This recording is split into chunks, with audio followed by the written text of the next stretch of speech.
Sweeties, how are you doing? Welcome to Nanya Sim. If this is your first time of coming across this channel, sweetheart, kindly smash that subscribe button, turn on the notification so you get notified each time I upload, and please give this video a thumb up. I appreciate you all so much, and I want to say a very big shout out to every one of you for all the support and love you all give me here. I am truly grateful. Thank you all so much. So today we're talking something really very important, because these men are being cancelled. Like, they are looking straight into a black man's face during a talk or a debate and telling the young man that you have no right to talk about race with us, and that you're talking about racism, like that he has got black friends and he has served black friends.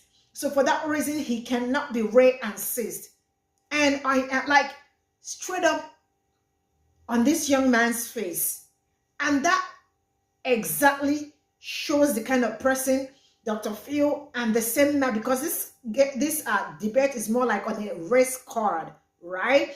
That you have black friends, or you have or you worked with black people during the time you were serving, does not mean you cannot be racist. Man, everything you just showed on this show actually showed that you are so racist, and that is on period. And the stitches are so important because they absolutely canceled him.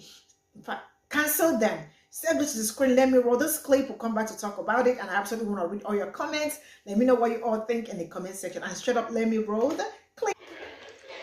This is what I do. I read people, and yes, sir. I've been doing this for 45 years, and I would be very, very careful. Yes, sir. I don't respect racist people. Yeah. Yes, sir. You can throw the race card up on the table if you want, but I would be very, very careful about insulting the father of a girl that I had been physically and sexually assaulting. Yes, sir. I would be very careful about that, whether he's black, red, blue, green, or whatever. I would be very, very careful about that. Just my advice. Did he just raise the race card? He did. DeAndre? Yes, sir. I'm open to what I was hoping you would say something even more stupid than what you've already said. Could you? I didn't think it was possible, but I've been wrong before. What did you just say about race? I just hear, this is a hearsay. I'm not 100% sure if he's racist or not. I'm just hearsay of what your daughter tells me. Just like she said that you beat her. Okay. I'm just hearsay of what your daughter tells me. Right. When you're beating her, and when she's trying to get out of the situation. No, sir. When she's scared. When she's at home starving and you're not helping her with anything, and she's telling me. Let me. Can I? When she's you're not accountable to him for that. But go ahead with whatever it is. Put your mind at ease. Yes, you seem like such a good young man. So let's talk about race. It seems like your generation loves to throw out that. So you've been given your opportunity. Let me have mine. I understand, sir, but I have no problem. I'm just going off of what your daughter tells me. So then let me help you clear it up, okay? All right, let me listen. Yeah, so in the 20 years that I had the privilege of serving my country, I led men of all color, women of all color. I understand this. I trained and fought beside them, and I was willing without hesitation to give my life for them, to protect the rights of the people sitting out here. And if you look, they're different colors. To protect people like you, who even though you're too foolish to understand it, still have privileges that the Constitution provides you.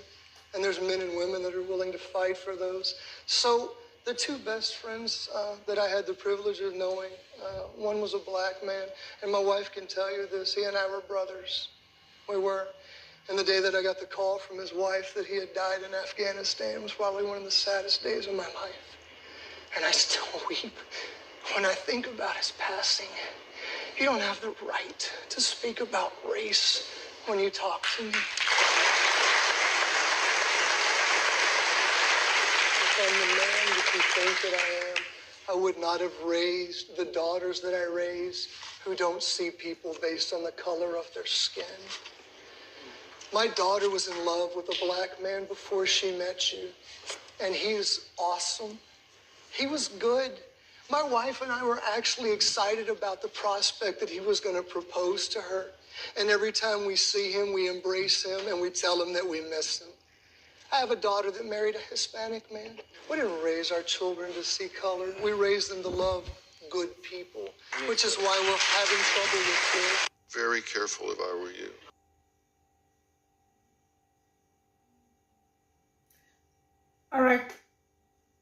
All right.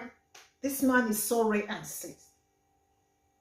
He is so I mean, looking at the young man and at the same time gaslighting him tells a whole lot about both Dr. Phil and himself. And the people clapping behind, why were they clapping? Why? What warrants the clap? Because I don't get it. You know what? Let's get into the stitches straight up. Card up on the table if you want. But Did he just raise the race card? Now, when I say I don't fuck with Dr. Phil specifically, this is what I mean. This man, as a licensed psychologist, decided to gaslight a person of color. National television, perfectly fine. And let me explain by gaslighting what I mean. The term race card is a white supremacist tactic used to gaslight people of color into believing that microaggressions, outright racist actions, and systemic systems of discrimination and prejudice are all in their head and that it doesn't actually exist. And they term this and wrap it all in a nice little neat bow by calling it playing the race card. And the fact that him and a man that pulled, oh, I have a dead black friend, so I can't be racist. Sir, listen. The way I would have read Dr. Phil on that stage and then committed to telling him that I am not that little white ghetto little Barbie. I ain't gonna see you outside. I'm gonna see you right there on the stage, 101 in person. Because these shoes can come off and my earrings can come right out. And these hands can be rated E for everyone. You don't have the right to speak about race when you talk to me. Yo, you would have to pay me $1 million, and I'm being so dead ass right now, like $1 million, not to laugh in that nigga's face when he said that shit. Like, oh my god. This white man just told this black man that he cannot speak about race to him or racism, something that inherently affects every part of his life because he served all people of color in the military and had black best friends that died in Afghanistan. Like, what? Like, breaking news. You can be a veteran and still be racist at the same time?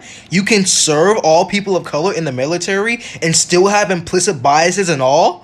Shocker! I know, right? Cause nah, I'm literally crying right now. Cause the round of applause at the end acting like he ate that shit.